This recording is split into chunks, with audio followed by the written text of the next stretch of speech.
Pumping that podcast wattage in your cottage, it's Think Digital. Get ready to take the red pill, think different about scaling your business, and free your mind. And now, coming to you live and direct from the Moon, Iowa, the greatest city in the universe, here's your guy, Justin Wise. There is no spoon. Pumping that podcast wattage into your cottage. Ladies and germs, it's Think Digital. Justin Wise here with you. I am the captain on this good ship. Welcome aboard.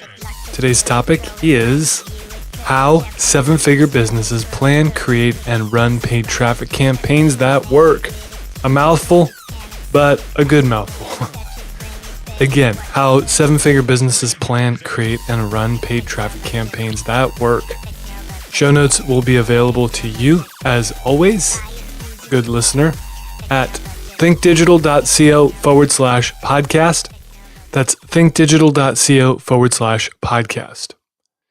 Now, the idea for this episode came from watching our agency clients. And, some are seven figures, some are not. And this is more about the habits they had coming into the business, coming into the agency. So if seven-figure businesses typically came in with a certain rhythm or a certain set of behaviors that we could very easily play off of. And we saw those most prevalent, not saying they weren't existent in all of our clients, but we saw them most often and we see them most often in our agency clients who pull seven figures or more per year. So I'm going to tell you about that here in a second, but let me tell you the broke way of doing paid traffic. So we're going to talk in a second of how the seven-figure plus businesses do paid traffic. I want to talk to you a little bit about what I see broke businesses doing when it comes to paid traffic. First thing I see is, and by the way, this is after, studying, analyzing, seeing the trends from over $2 million in ad spend. So we've got experience on this. But the broke way of doing paid traffic, first thing is, hey, broke businesses hold every dollar tightly gripped, okay, in their slightly damp hand, terrified of momentary dips in their numbers. What I mean by that is, let's say they have an off day, okay? Let's say the algorithm goes down a wormhole and they've got their lead costs skyrocket or their acquisition costs go up through the roof. They will freak the hell out and just start making rash, reactive decisions instead of sticking with the strategy. So let's say your lead costs go up by 150% in one day. Has that happened before? Sure. I've seen them go up 300, 400, 500%. But you don't make decisions based off the day-to-day. At least not if you're in this for the long term. If you're just trying to turn a quick buck and you're some drop shipper in your mom's basement, well, that's a different story. But real businesses, they don't make decisions off of momentary dips in their numbers. Second thing, a watched pot never boils. So broke businesses obsessively stare at their metrics on an hour-by-hour basis, which is a surefire way to generate low-level psychosis. That kind of goes along with number one, but really you don't need to be looking at your metrics every single hour. There are very few situations where you'll need to do that. And so, staring at them every single day, every single hour is not good for your mental health. Third, broke businesses day trade with their traffic strategy instead of planning for retirement. Kind of talked about this already, but hey, if you're making decisions to just try and turn a quick buck, then, it's no better than if you try and time the market. I don't care what anyone says. People may think they can time the market. There are very few people on this planet out of the 7 billion plus people on this planet who can time the market. It's a very small number. And you cannot day trade with paid traffic. I cannot day trade with paid traffic. If you use the term growth hacking at all, it is amateur hour. You are a broke business. If you say anything resembling the words, we'll test it out for a month or so, broke businesses say that. Commit. Paid traffic is like an engine for your business. So try driving a car with no engine. It doesn't work unless you're pushing the car. You need an engine, or you need a Tesla. But I suppose even Teslas sort of have engines. Anyways, broke businesses don't look at their metrics at all. So they make traffic decisions based off trends or hype or hysteria instead of what the data say. Broke businesses believe that good paid traffic can somehow fix a bad or unvalidated offer. Paid traffic makes an offer more of what it already is. It is not going to fundamentally change an offer. It will just simply reveal what an offer actually is. Broke businesses look to paid traffic as a Hail Mary. They're looking to paid traffic to save their business. Oh my goodness. I cannot tell you how many times we don't really work with these folks anymore, and there's a good reason for it. But people will come in saying, we've tried this, we've tried that. We've done direct mail, we've done, homing pigeons, we've done smoke signals, we've done billboards, we've done every type of promotional item or material that you can think of, and their business still isn't working. That's not a marketing issue. That's a business issue. It is not marketing. So looking to paid traffic as a Hail Mary is a sign of a broke business. Broke businesses, and this is a big one, broke businesses don't sync up paid traffic with other areas of their business, meaning persona research, copywriting, email marketing, list growth. All these areas of your business, they all sync up, and paid traffic can benefit all these different areas. So in other words, paid traffic can tell you more about your ideal persona. Paid traffic can tell you, what copy works and what doesn't. Paid traffic can build your email list. Paid traffic can also form a foundation for gobs of email content. But broke businesses don't see that. They just dump money into paid traffic, and those lessons learned die there. And so they move on to the next month, and they never fully integrate the lessons from paid traffic into the other areas of their business. And the biggest indicator of a broke business, not in terms of paid traffic, is they don't do paid traffic at all. So sitting on the sidelines, hoping, praying, wishing, well, we just got to get a few more dollars in the door, and then we can do it. No, just start. 7-figure plus businesses do not wait until the timing is perfect. And that's the list I want to get into today this morning with the rest of the time we have together. So, big picture, okay? Big picture. 7-figure businesses, the way they plan, create, and run paid traffic campaigns that work looks like this. They use paid traffic as a supplement, not a savior. They see paid traffic as a long-term investment, not a short-term patch. And they see paid traffic as a support and not a crutch. And so I'm going to go through each one of these and unpack. So pillar number 1, 7-figure businesses plan for paid traffic by seeing it as a supplement, not a savior. The goal here is to integrate your paid traffic with other marketing areas. Why is that? Well, because most, if not all, of the 7-figure businesses we work with have multiple marketing levers that they can pull at any given time. So they are not overly dependent on paid traffic. Another way of saying that is paid traffic. When I say paid traffic, hopefully by now you know what I mean by that. I mean certainly Facebook ads, but that can also include PPC, Google Display Network, YouTube ads, Pinterest, LinkedIn, all types of advertising that you pay for to drive traffic. That's what I'm talking about here. So if you're not into Facebook ads, cool. You may be into PPC. The same thing still applies. Paid traffic is a way, not the way. So what does that look like? Well, it means having a consistent email marketing strategy for both broadcast and nurture, meaning you have a day-to-day strategy for your email and you have an automatic strategy for nurturing people via email. You are producing organic content consistently. That means things like this podcast, blog posts, Facebook Live, Facebook posts, Instagram images, tweets, YouTube videos, whatever. Getting in the rhythm of creating content. And there's no other way to do this than to do it. There's no other way to do it than to do it. Quotable quotes for 800 Alex. Okay? And you don't have to be like freaking Jules Verne. I don't know why that was the first author that came to my mind. You don't have to be Jules Verne. Meaning you don't have to be this witty, fantastic, dripping with prose type author. You just got to go out and create. If you don't like to write, don't write. Record a podcast. Fire up your freaking webcam and do a Facebook Live. Create content. 7-figure businesses create content. 7-figure businesses that we work with create consistent email marketing. 7-figure businesses that we work with engage their audiences. So simply put, it means when people talk to you, you talk back. You're constantly in the communication habit with your audiences. And it doesn't mean you have to respond to every Facebook post. That's not what I'm talking about.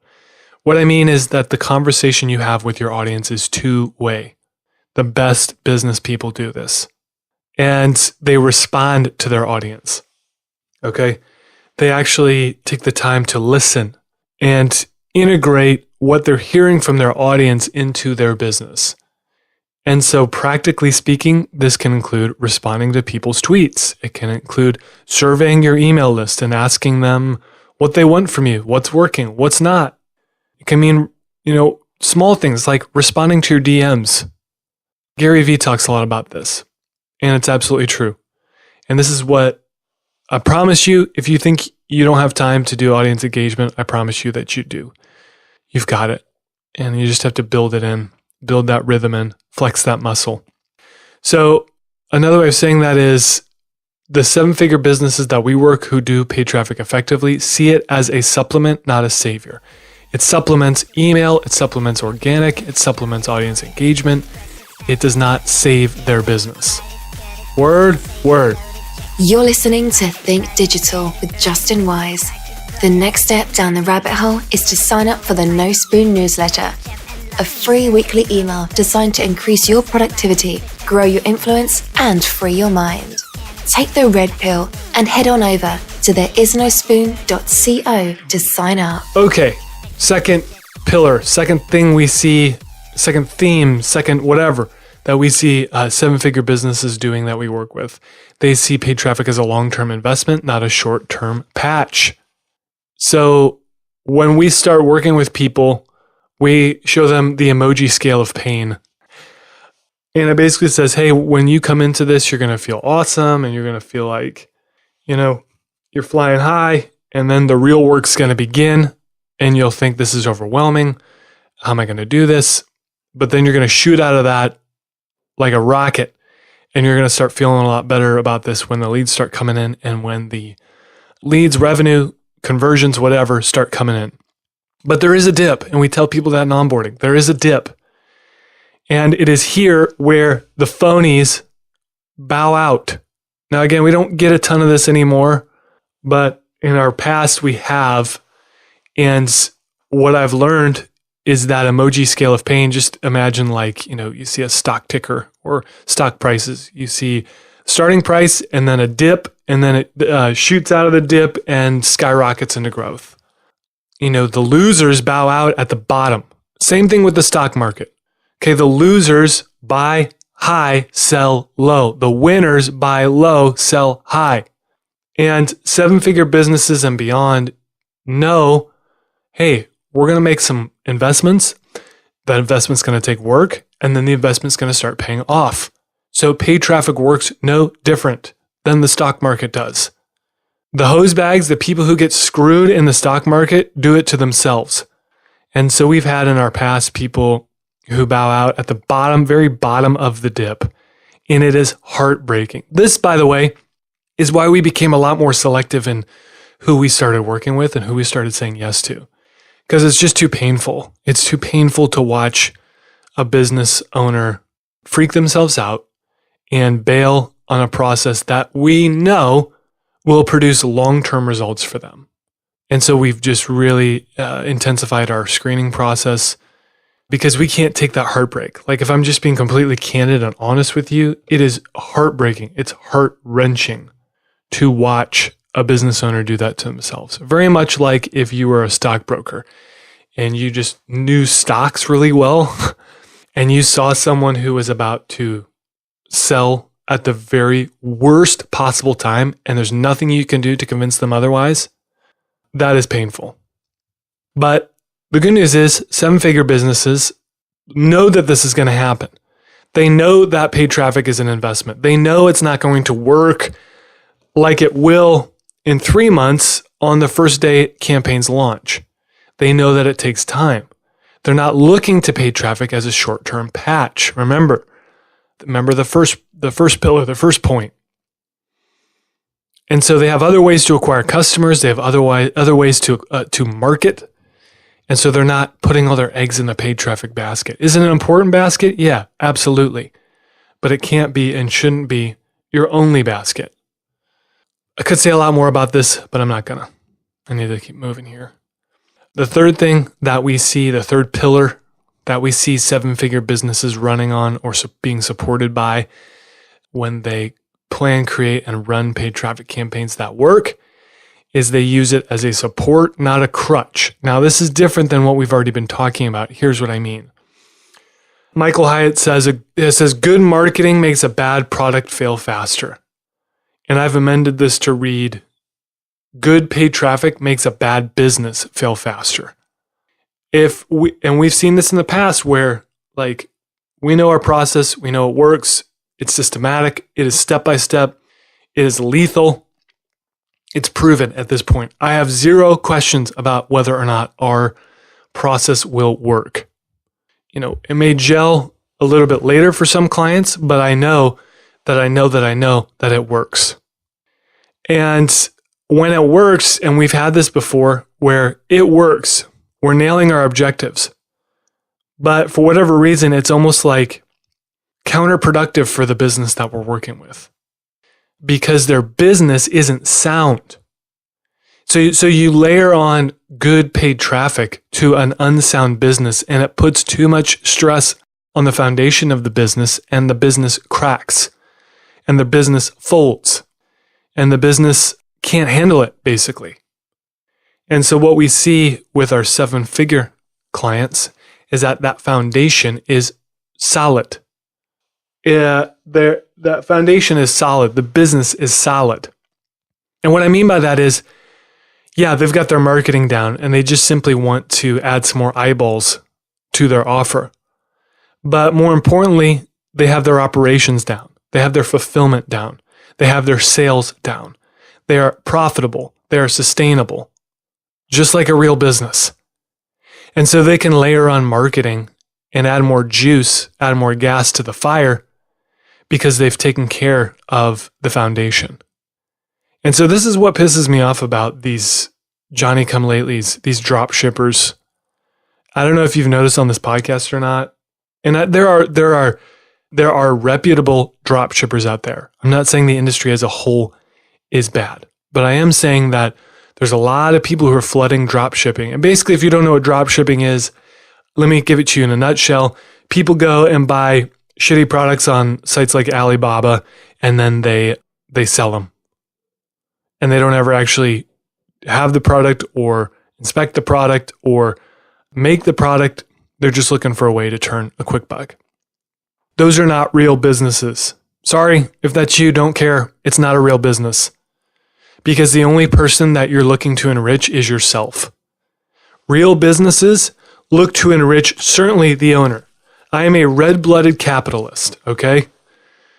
But a good business seeks to enrich others, seeks to enrich your employees, seeks to enrich your clients or your customers. Do you get to benefit from that? Yeah, absolutely. And I want to benefit greatly from my business. But my business can't exist solely to benefit me. And the businesses that we work with who are seven figures and beyond, who know how to plan, create, and run paid traffic, they exist to help others.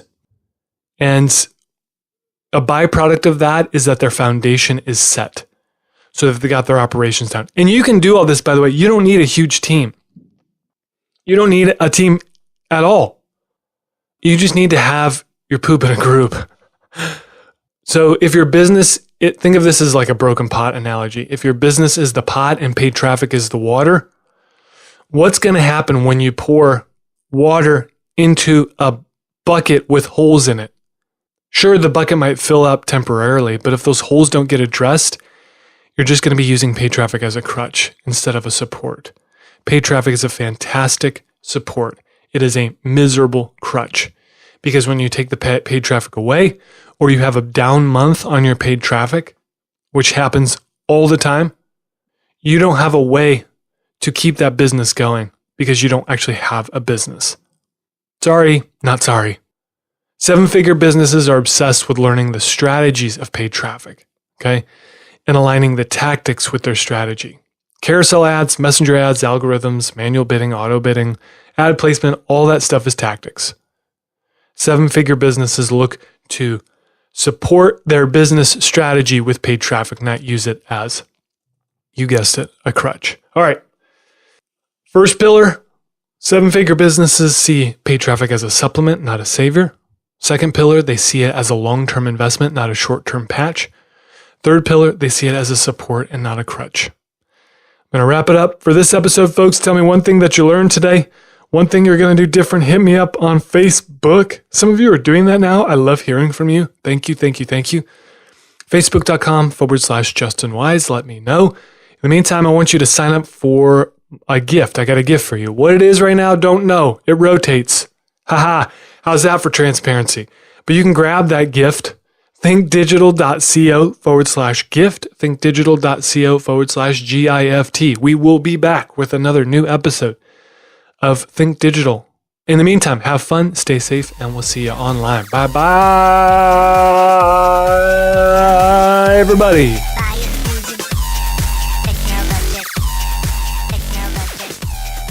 This is thepodcastfactory.com.